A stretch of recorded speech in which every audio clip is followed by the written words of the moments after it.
मशहूर अभिनेता देवानंद को फिल्मों में काम करने से पहले मजबूरन नौकरी करनी पड़ी थी। और देवानंद ने जो पहली नौकरी की, उस नौकरी का, उसमें किए जाने वाले काम का फिल्मों से, फिल्मों के कामकाज से दूर दूर तक का कोई लेना देना नहीं था, कोई रिश्ता ही नहीं था।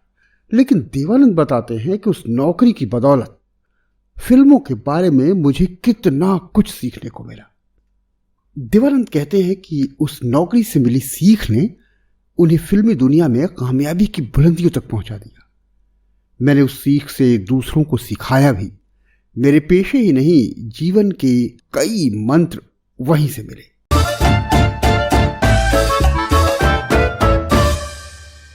मैं हूं संजय श्रीवास्तव और हिंदुस्तानियम टेल्स एंड टॉक्स में आपका स्वागत है। अपने देश और उससे जुड़ी तरह तरह की जानकारियों भरी इंटरेस्टिंग कहानियां सुनते रहना चाहते हैं तो प्लीज वो सब्सक्राइब वाला बटन दबा दें और नोटिफिकेशन वाली घंटी भी। फिर चलते हैं हम आगे इस किस्सा नायाब पर। धर्म देवदत्त पिसोरीमल आनंद, इन्हें तो आप जानते ही होंगे। जानते क्या, खूब पहचानते भी होंगे। जी हां, यही तो देवानंद का पूरा नाम है। अपने एवरग्रीन देव का, बॉलीवुड के ग्रेगरी पैक का भाई, उस हर दिल अजीज देवानंद के लिए जिसके काले कोट पहनने पर महज इसलिए बैन लगा दिया गया था ताकि लड़कियां आत्महत्या न कर लें। उसकी मकबूलियत और दर्शकों की दीवानगी का नई पीढ़ी को एहसास तक न होगा, पर अपनी फिल्मों से इस तरह की शोहरत पाने वाले इसी देवानंद को फिल्मों में आते आते ही काम न मिला था। बहुत पापड़ बेलने पड़े थे। अपने जमाने में देवानंद बॉलीवुड में सबसे ज्यादा मेहनताना लेने वाले एक्टर हुए।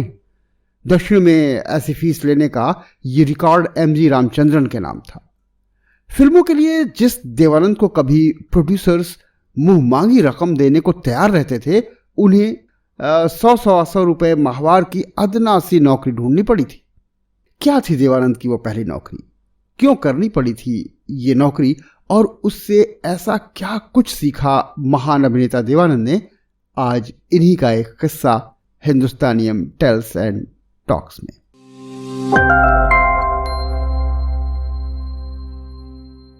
अशोक कुमार के अभिनय और गायकी के दीवाने देवानंद को फिल्मों में एक्टिंग की तमन्ना तो पहले से ही थी, मगर अशोक कुमार को देखने के बाद उनकी चाहत और जोर मारने लगी। सो देवानंद जब बॉम्बे आए तो उनकी चाहत तो नायक बनने की थी, पर उन्हें बहुत दिनों तक किसी ने छोटे मोटे रोल तक के लिए भी नहीं पूछा। देवानंद को मजबूरन छोटी छोटी नौकरियां करनी पड़ी। लेकिन एक दिन न सिर्फ उन्हें काम मिला, वे मशहूर हुए।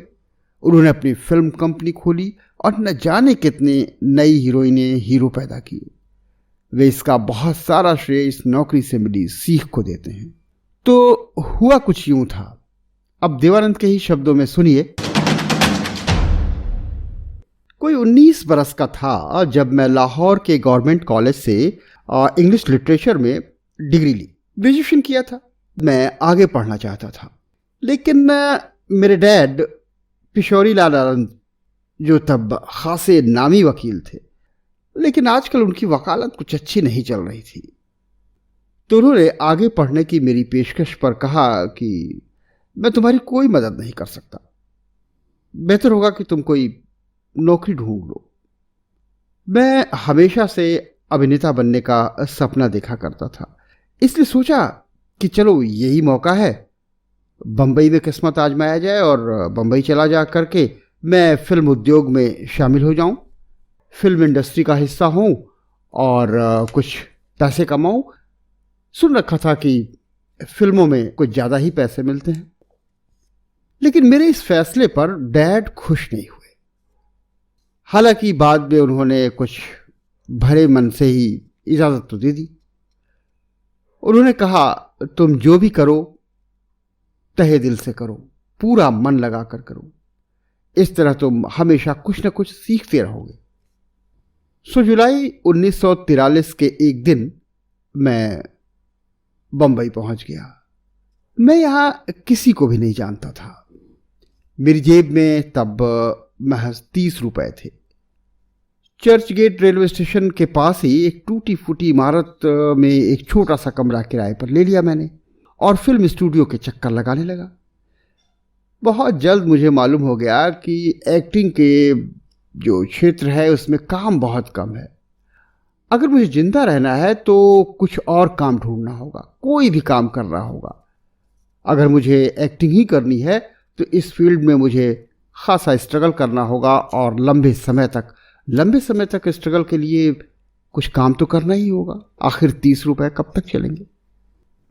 वो लड़ाई का ज़माना था, मतलब विश्व युद्ध का।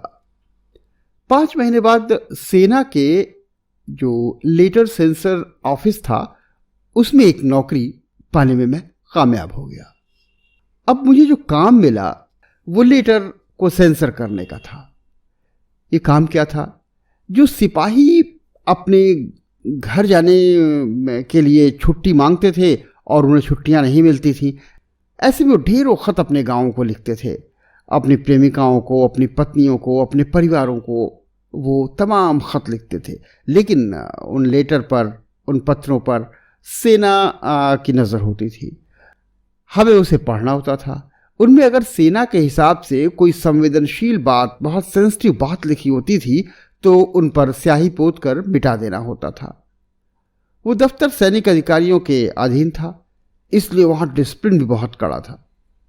हमें ड्यूटी पर ठीक 9 बजे आ जाना होता था और अपना काम बेहद सावधानीपूर्वक और झटपट निपटाना होता था।